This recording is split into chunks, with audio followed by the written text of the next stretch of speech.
All right, so today we're on the Umpqua River with guide Jody Smith. We're going to be fishing for smallmouth, and I can't wait. Some guy caught 370 something. 377. Three guys. Three guys caught 377, so it's like over 100 a piece this week. So fishing is going to be just awesome today, and I cannot wait. And I've never smallmouth fished before. I've never specifically targeted smallmouth bass, so I had no idea what I was doing. I didn't know what kind of rods we're using. Spin rods, bait casting rods, are we using worms? I was basically starting with a knowledge base of about zero, and he just kind of brought me up to here and ended up catching, over 50 fish in one day. But I was really excited to learn as much as I could. Jody's been guiding on this river for his whole life. He grew up in Elkton. He's been guiding on this river forever. He knows every nook and cranny. And right away we kind of get that feeling because we get in the boat, he just jets up right into the first hole and he knows exactly where to go. I feel pretty excited this morning because I know we're going to catch fish. And I've only caught maybe 5 smallmouth in my life, and you're telling me maybe I'm going to catch a lot more today. You're going to catch more than that. The Umpqua River is a real unique river. There's not many rivers that carry smallmouth in the western part of the state, any western states, and this is the top 3 every year in the world. I mean, the John Day River, there's a river in New York, and this one, they bounce back and forth from first, second, or third. We have the most bass per square mile of any of them. Yeah, no, it's very good fishing, and the nice thing about it is you can see the weather. We're in July. We're on a major major drought, all-time lows on the water level of the river, so everything's low. The water is like 74 degrees surface temperature, which is perfect for bass. So I mean, it's a good fishery. And the nice thing about it, you can do topwater, you can do flies, there's 50 or 60 different techniques that you can use and still be successful. So it's a lot of fun. You get to try a lot of different stuff. That's awesome. I can't wait for the topwater stuff. The topwater stuff's going to happen real soon. We're getting stuff ready, and all of a sudden he's got his line in the water and he pulls a smallmouth bass in, just like in the first cast, maybe the first 5 seconds. And I was not expecting that. And he hands me the rod and he says, "Here you go." And I reeled it in. I didn't even know what was going on at that point. So Jody caught a fish in the first 5 seconds, and I knew we were in for a treat because I knew the fishing was going to be really good. So we're just sitting here having this like casual conversation. He casts out just to kind of test the water, and he's like, "Oh, I caught one first cast." Like literally the first cast. Just like a fish, only smaller. I'm Jody Smith, born and raised in Elkton, Oregon. I've been a hunting and fishing guide since 1982. Born on the Umpqua River, spent a ton of time on it. It's in my backyard. It's a fantastic river. For smallmouth bass fishing, it's one of the top 3 in the nation every year. Numbers of bass, the clear water, the size of the bass, and the tactics and techniques you can use to catch the bass make it just a great trip. For kids, for grown-ups, for advanced people, it doesn't matter. It's just a great trip. You get well over 100 per person on most days. And with topwater, you can do that, and that's unheard of in most fishing species and locations that you fish for. So it's just a fantastic opportunity to catch a lot of fish with beautiful scenery and everything else around you. You're right, it's like those little ones that come up and like smash it and they won't go. It's still cool though. Okay, first drop, I'm gonna get one. This is what we call a Ned rig. Not on the bottom yet. Wait till, and then just reel it up a little bit, and then just reel in the fish. Are you kidding me? Did you get that? It's pretty hard. I gotta grab this towel. It's pretty hard considering I haven't got one yet, and you're...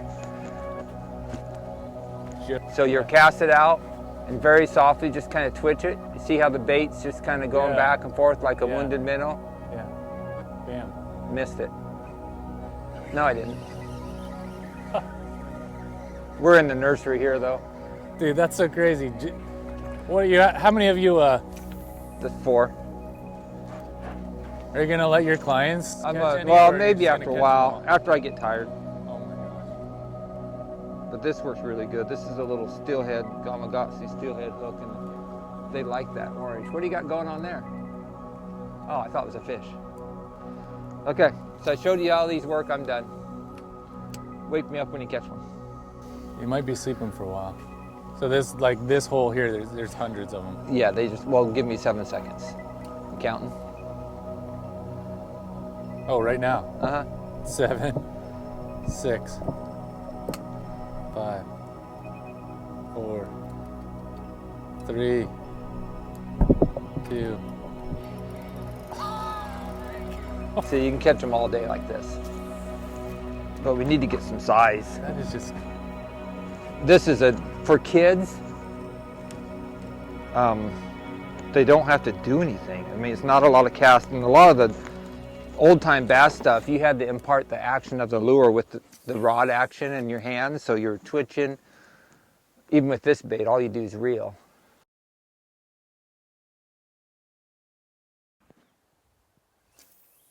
Right there? Yep. Oh, that one actually got hung up. Oh my gosh, that was awesome. Dude, that was so fun. Topwater is a lot of fun for me.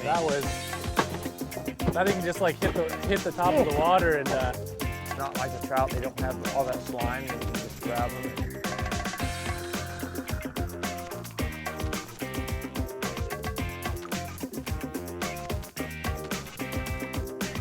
You'll catch big bass in a foot of water. oh, so you're not Not worried about those ledges? Oh, there we See how shallow that was? That is With this awesome. overcast like this, those bass will be way in there getting crawdads. Dude, that is so awesome. Do you ever get guys that just want to go for numbers like, I want to hit 400, I want to break the record? The guy with, yeah, and I had a guy who had 189 or something at lunch, but his arm gave out in the afternoon. He ended up just sitting down and he just said, you have a Michelob. He just bagged it.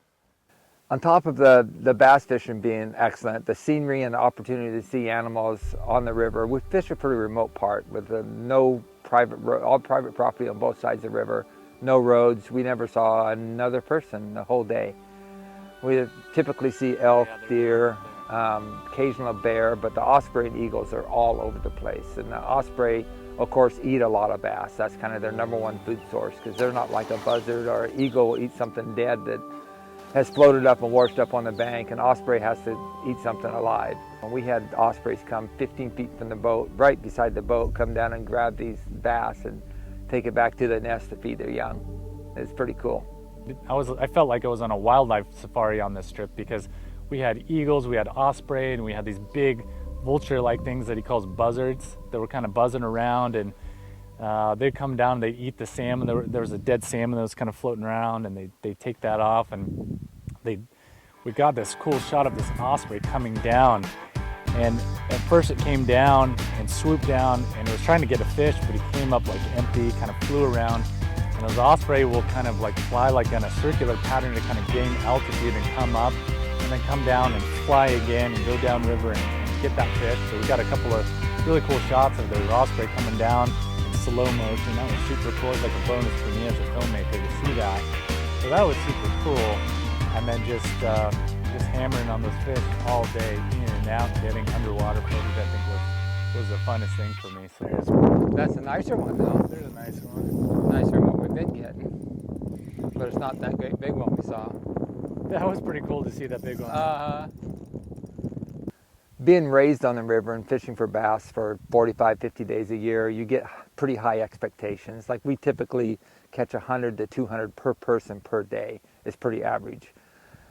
It was pretty slow today. We probably caught 100, 115 fish for both of us fishing all day long, which was really slow. And I kept apologizing that I was being so slow. And they said, this is the best day I've ever had as far as numbers of fish. So don't let the guide's expectations, when he says it's slow, you might only get 70. It's still a pretty darn good day fishing. So that was really cool to get to see Jody, get to meet him. What a great guide, what a fun trip. And yeah, I can't wait to come back. Like I want to come back as soon as I can. I want to bring my kids, I want to bring my friends, I want to bring my fishing buddies and fill up a boat and come down here and fish with Jody again. So that was just an absolute blast. I mean, the guy is a wealth of knowledge. That was just like phenomenal for me. So yeah, I'll be back. This was just a blast. So you ever got a treble hook stuck in somebody's like ear or neck or something? Oh yeah, I've been hooked in the head. Fly fishermen always get you.